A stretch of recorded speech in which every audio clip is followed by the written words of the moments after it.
కంచిపట్టు చీరల సామ్రాజ్యం, తెలుగు ప్రజల షాపింగ్ ప్రపంచం వారాహి సిల్క్స్. కూకట్పల్లిలో ఏప్రిల్ 4న గొప్ప ప్రారంభం.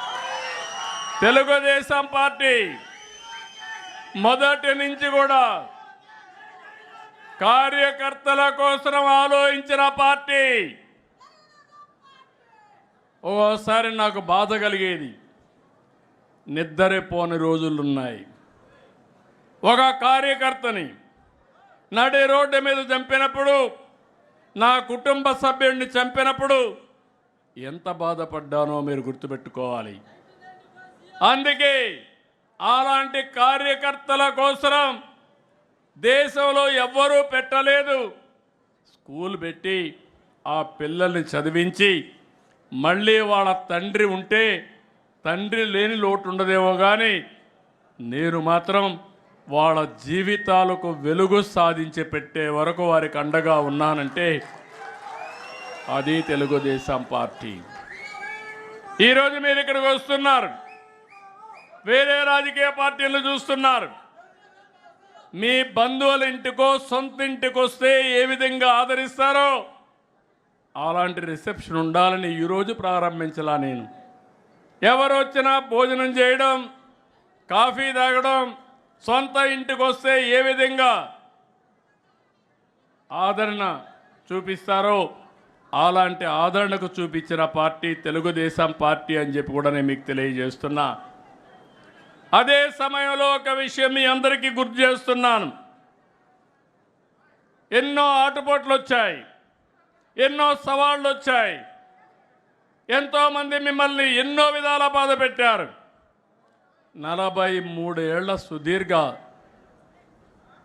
ప్రయాణంలో మీ త్యాగాలు చూశాను, మీ కష్టాలు చూశాను, మీ ధైర్య సాహసాలు చూశాను. అదే సమయంలో అంతకు మునుపు కంటే 2024లో మీరు పడిన బాధలు చూశాను. అనునిత్యం ఎన్నో ఇబ్బందులు వచ్చాయి. మీ ఆస్తుల్ని విధ్వంసం చేశారు. కడాన మీరు చూస్తే చంద్రయ్య లాంటి వ్యక్తి మెడ మీద కత్తి పెట్టి నువ్వు కానీ తెలుగుదేశం పార్టీని వదిలేస్తే నీ ప్రాణం కాపాడుకుంటావంటే నా ప్రాణం పోయినా పర్వాలేదు, తెలుగుదేశం పార్టీ జెండా మాత్రం మోస్తూనే చనిపోతానని, జై తెలుగుదేశం, జై చంద్రబాబు అని తుది శ్వాస వదిలిపెట్టాడంటే నా జీవితంలో ఏ విధంగా మర్చిపోతాను మీ త్యాగాలని చెప్పి నేను మీకు తెలియజేస్తున్నా. అలాంటి త్యాగాలు చేసిన వ్యక్తులు ఈ పార్టీలో ఉండడం గర్వకారణం. మీరు నరేగాలో పనులు చేస్తే డబ్బులు ఇవ్వకుండా కావాలని వేధించి మిమ్మల్ని ఆర్థికంగా దెబ్బతీసే ప్రయత్నాలు చేశారు. ఓసారి బాధ కలుగుతుంది.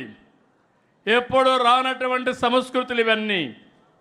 రాజకీయాలు అనేటివి ప్రజాహితం కోసం పనిచేస్తాం, ప్రజల కోసం పనిచేస్తాం. కానీ వీళ్ళు చేసిన పని మీరు చూస్తే కొత్త కొత్త సంస్కృతులు వచ్చాయి. మనిషిని కొడితే లేకుంటే వాళ్ళని వేధిస్తే మళ్ళా రికవర్ అవుతారని కొత్తగా ఒక సంస్కృతి. ఆస్తుల్ని విధ్వంసం చేయడం, మనం పెట్టిన చెట్లు, అరటి తోట కానీ ఆరెంజ్ గార్డెన్స్ కానీ ఇలాంటి గార్డెన్స్ని నరికేసి ఆర్థికంగా దెబ్బతీస్తే వాళ్ళని కుంగదీయచ్చని చెప్పి ఆలోచన చేసే రోజులు ఇవి. అయినా కూడా మీరు ఏమాత్రం భయపడకుండా నరేగాలో డబ్బులు ఇవ్వకపోయినా, నీరు చెట్టు డబ్బులు ఇవ్వకపోయినా, మీ ఆస్తులు విధ్వంసం చేసినా మీరు ఒకటే ఆలోచించారు, ఈ రాష్ట్రం బాగుంటే మళ్ళా నేను సంపాదించుకుంటాను, నా ఆస్తి పోయినా పర్వాలేదు, నా రాష్ట్రం బాగుండాలని తప్పించిన మిమ్మల్ని నా జీవితంలో ఎప్పుడూ మర్చిపోలేను. అలాంటి కేసులు చాలా చూశాను. అందుకే నేను ఒకటే చెప్తున్నా, ప్రతి ఒక్క కార్యకర్త చేసిన త్యాగాన్ని గుర్తుపెట్టుకుంటాం. అదే సమయంలో మీ అందరికీ ఒకటే విజ్ఞప్తి చేస్తున్నాను. నేను బయట వస్తే కిలోమీటర్లు పరిగెత్తిన కార్యకర్తలు ఉన్నారు. అదే పని ఓసారి ఎన్నో ఇబ్బందులు క్రియేట్ చేసినా, ఎండల్లో ఉండడానికి వీలు లేకపోయినా పార్టీ కోసం పనిచేశారు. సుమన్ టీవీలో మీ పర్సనల్ అండ్ బిజినెస్ ప్రమోషన్స్ కోసం కింది నెంబర్కి కాంటాక్ట్ చేయండి.